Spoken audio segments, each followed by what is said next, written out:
নমস্কাৰ শ্ৰদ্ধাৰ অসমবাসী ৰাইজ, মই আজি উপস্থিত হৈছোহি ভাৰতবৰ্ষৰ একেবাৰে দক্ষিণ দিশৰ শেষ প্ৰান্তত তামিলনাডু ৰাজ্যৰ ৰামনাথমপুৰ জিলাত অৰ্থাৎ ৰামেশ্বৰমত। ইয়াত দেখিছে আপোনালোকে ভাৰত মহাসাগৰৰ পাৰত মই থিয় হৈ আছোঁ। হাজাৰ হাজাৰ জাহাজ ৰখি আছে।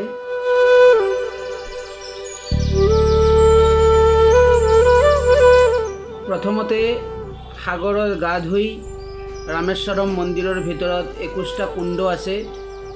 সেই 21টা কুণ্ডত স্নান শেষ কৰি শুদ্ধ বস্ত্ৰ পৰিধান কৰি জ্যোতিৰ্লিংগ বাবা ৰামেশ্বৰমক দৰ্শন কৰিলে মহা পাপৰ পৰা মুক্তি পাব পাৰি। আপোনালোকে সকলোৱে আহিব। আপোনালোকে দেখা পাইছে এয়া ৰামেশ্বৰম মন্দিৰৰ এটি গেট। কিমান ডাঙৰ গেট চাওক। এনেকৈ ৰামেশ্বৰম মন্দিৰৰ চাৰিওফালে 4টা গেট আছে। গেটেৰে সোমাব লাগিব। বাহিৰৰ পৰা আপোনালোকক মন্দিৰটো দেখুৱাব নোৱাৰিম, কাৰণ মন্দিৰৰ বাউণ্ডাৰী ৱাল বিৰাট ওখ। মই ৰামেশ্বৰম মন্দিৰ দৰ্শন কৰি মই যাম। ৰাম য'ত সেনাসকলক লৈ আছিল ধনুষ্কটি, সেই ধনুষ্কটি মই চাবলৈ যাম এতিয়া। ৰামেশ্বৰমৰ পৰা ধনুষ্কটি প্ৰায় 15 কিলোমিটাৰ। সেইবাবে মই অটো ভাড়া কৰি মই ধনুষ্কটি যাবলৈ লৈছোঁ, আৰু ধনুষ্কটিৰ পৰা ৰাম সেতু তালৈকে যাম। আপোনালোকে চাই থাকক। এনেকৈ মই গৈ আছোঁ অটোত কৰি। আগতে ধনুষ্কটিলৈকে ট্ৰেইন গৈছিল ৰামেশ্বৰমৰ পৰা, কিন্তু 1959 চনত ছুনামিৰ পিছত প্ৰায় 18-20খন গাঁও সেই ধনুষ্কটিকে ধৰি ছুনামিত একেবাৰে সাগৰৰ তললৈ লৈ গৈছিল। তাত কোনো চিনচাপ নাছিল। কেৱল ধনুষ্কটিত আপোনালোকক দেখুৱাম ৰেল ষ্টেচনৰ 3টা খুঁটা এতিয়ালৈকে আছে। সেই খুঁটা 3টা পানীৰ তলত লৈ যাব পৰা নাই। আৰু তাত এটা সুন্দৰ বস্তু আছে। ভগৱান ৰামচন্দ্ৰৰ সেই খৰমৰ যি স্তম্ভ, সেই স্তম্ভ আজিলৈকে খুব ধুনীয়া হৈ আছে। মই দেখুৱাম আপোনালোকক। যাই আছোঁ এনেকৈ। আপোনালোকে দেখিছে, এই চাওক, ৰাস্তাৰ দুয়োফালে সাগৰ। একফালে বংগোপসাগৰ আৰু একফালে ভাৰত মহাসাগৰ। এই ভাৰত মহাসাগৰ আৰু বংগোপসাগৰৰ মাজেৰে কেনেকৈ ৰাস্তা তৈয়াৰ কৰিছিল ভগৱান ৰামচন্দ্ৰ, আচৰিত লাগিছে সঁচাকৈ। এই যে ৰামায়ণ দেখিছিলোঁ, ৰাম ৰাৱণৰ যুদ্ধ দেখিছিলোঁ, মই ইয়াতে আহি বাস্তৱত অনুভৱ কৰিব পাৰিছোঁ যে এনেকুৱা ঠাইৰ পৰাহে এই যুদ্ধ হৈছিল। খুব ভাল লাগিছে। এনেকৈ দুয়োফালে কেৱল পানীয়ে পানী।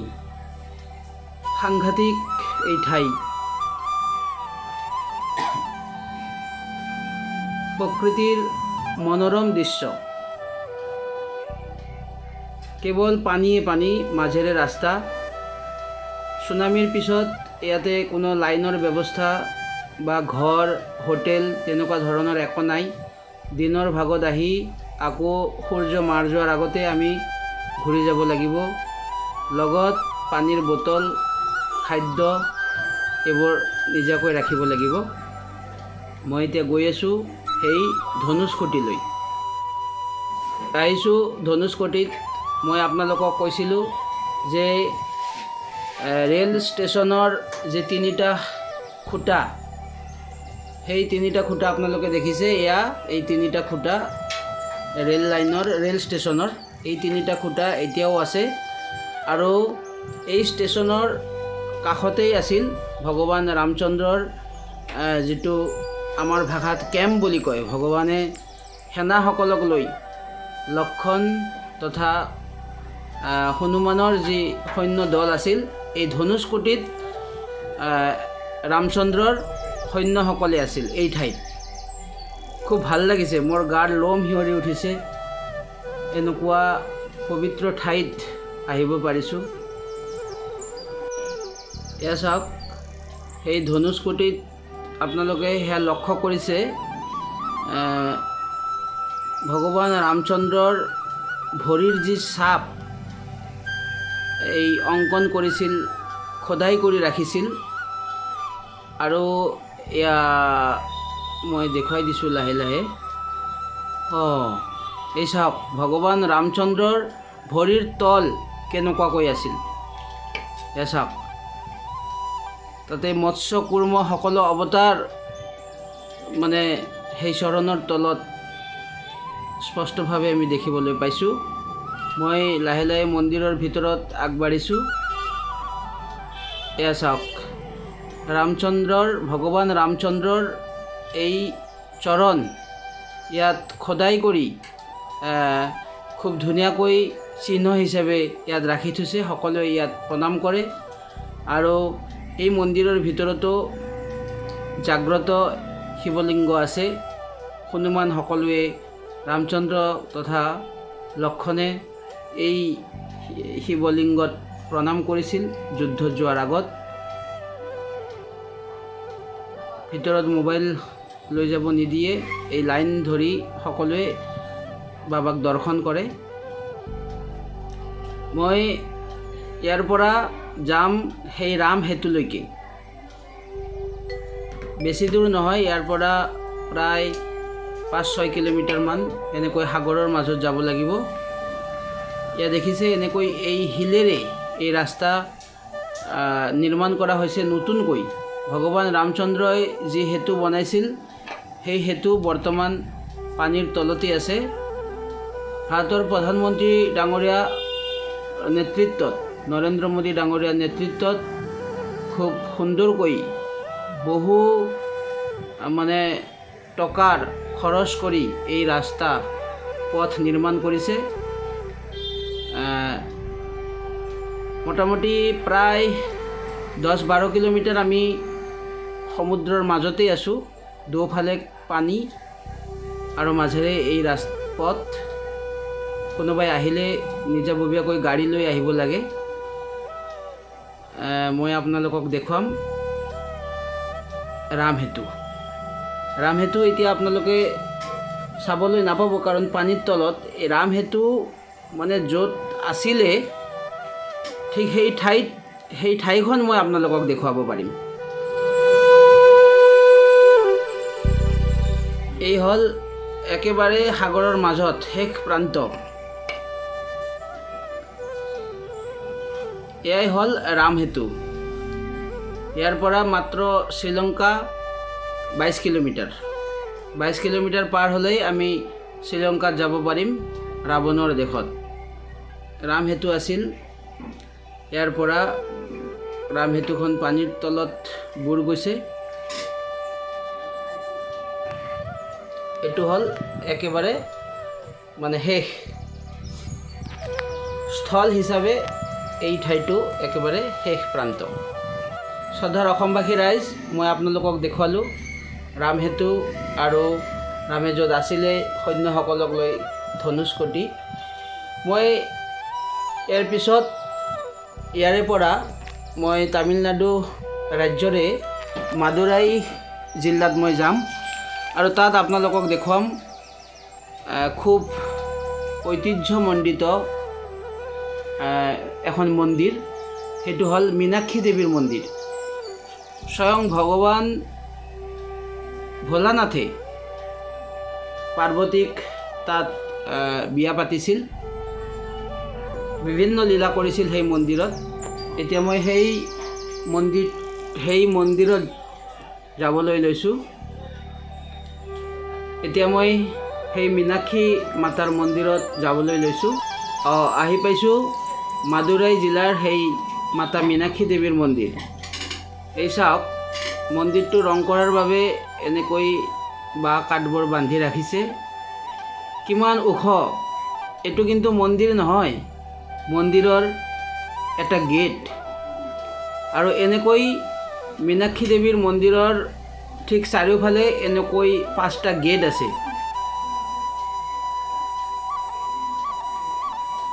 এই চাওক, মাতা ভিতৰত মোবাইল লৈ যাবলৈ নিদিয়ে, যাৰ কাৰণে আপোনালোকক দোকানৰ পৰা মীনাক্ষী দেৱীৰ মই প্ৰতিকৃতি দেখুৱাই দিছোঁ।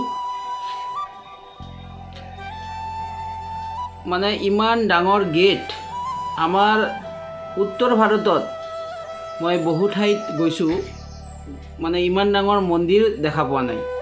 দক্ষিণ ভাৰতৰ মন্দিৰৰ যিবোৰ গেট আছে মানে সাংঘাতিক। আৰু এই মীনাক্ষী দেৱীৰ মন্দিৰৰ ভিতৰত যিবোৰ কাৰুকাৰ্য কৰা হৈছে অকল পাথৰেৰে, মানে সেয়া নেদেখিলে আপোনালোকে বিশ্বাস কৰিব নোৱাৰিব। কিমান যে ধুনীয়া ডিজাইন, কিমান ধুনীয়া কাৰুকাৰ্য, মোৰ কোৱাৰ কোনো ভাষাই নাই। শ্ৰদ্ধাৰ অসমবাসী ৰাইজ, আপোনালোকে যদি সক্ষম হয়, সময় যদি থাকে, আপোনালোকে নিশ্চয় ইয়ালৈ আহিব। আমাৰ প্ৰাচীন ভাৰতৰ যি ইতিহাস আচলতে ইয়াত আহিলে মনত পৰে। যিবোৰ শিল আছে, যিবোৰ পাথৰ আছে, পাথৰৰ যিবোৰ খোদাই কৰা চিত্ৰ, সেইবোৰ দেখিলে আমাৰ সেই পুৰণি দিনৰ কথা মনত পৰে। আৰু দক্ষিণ ভাৰতৰ যি ভক্তি, সঁচাকৈ সেই ভক্তিক মই শ্ৰদ্ধা জনাওঁ, প্ৰণাম জনাওঁ। আমাৰ তেনেকুৱা ধৰণৰ ভক্তি আচলতে নাই। মই মাতা মীনাক্ষী দেৱীৰ মন্দিৰ দৰ্শন কৰি এতিয়া যাম কন্যাকুমাৰীলৈ। কন্যাকুমাৰীত ব্ৰহ্মা বিষ্ণু মহেশ্বৰৰ এটি মন্দিৰ আছে, আপোনালোকক দেখুৱাম। খুব ঐতিহ্যমণ্ডিত।